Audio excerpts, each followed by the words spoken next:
Now we're going to talk about the different Helot states. That's what these are. These are status tokens. The first state I want to talk about is the prone state. Throughout the course of the bout, you may find that your Helot is rendered prone. What that means is your Helot is now fighting from an on-the-ground position. This doesn't mean that your Helot can't defend itself. It defends himself as normal, but any Helot attacking your Helot while prone is going to enjoy a 2 action point bonus while doing so. To eliminate the prone status, your Helot is going to need to stand up. Each attempt to stand up costs 1 movement point, along with a die roll. When you roll the die, you're going to need a value of 4 or higher to successfully stand up. Otherwise, your Helot remains in the prone position. Once your Helot successfully stands up, you remove the status token and go on with the fight as normal. The next Helot state I want to talk about is the grappled state.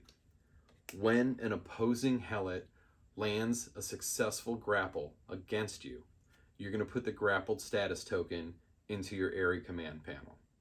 Now, once grappled, your Helot will remain grappled until your opponent does something that renders your Helot no longer grappled, or you perform a successful liberate movement. A liberate movement is an unopposed movement, so you're going to roll a d6. You need a value of 4 or higher to successfully liberate your Helot from the grapple. Liberate movements cost 1 action point, and each attempt removes 1 from your Helot's overall condition. The next state that I want to talk about is the armed state. When your Helot is holding its weapon in its hand, it is considered armed. There are different rules for different weapons as to what happens when your Helot is armed with that particular weapon. This means during the bout, your Helot will have its weapon card, and that weapon card will be displayed up here. And if your Helot isn't armed, you'll remove that armed token, but it'll still be clear to everyone that you still have that weapon. It just happens to be holstered at that moment. Now, something to keep in mind, at any time, for absolutely no action point cost, your Helot can drop its weapon onto the ground.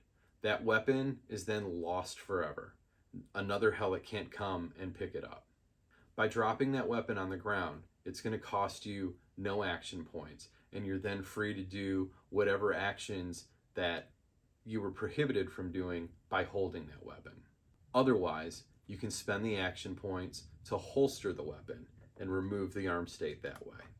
Now let's talk about the bleeding state. Certain attacks or actions may render your Helot bleeding.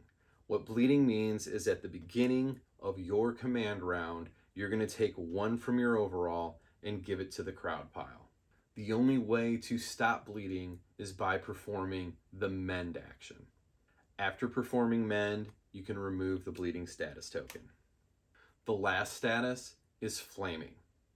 Again, at the beginning of each command round, if your Helot is in the flaming status, you're going to remove 1 overall and place it into that crowd pile.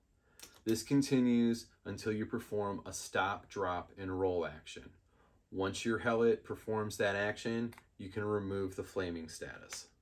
Something really fun about having a flaming Helot is if you grapple or get grappled by an opposing Helot, they're going to be rendered flaming as well. Something else to keep in mind is that if your Helot is the last Helot standing and happens to have the flaming status, when that happens, you get an extra 10 cred bonus on top of your 10 cred bonus for being the last Helot standing, because the crowd loves a flaming Helot in the Nexus.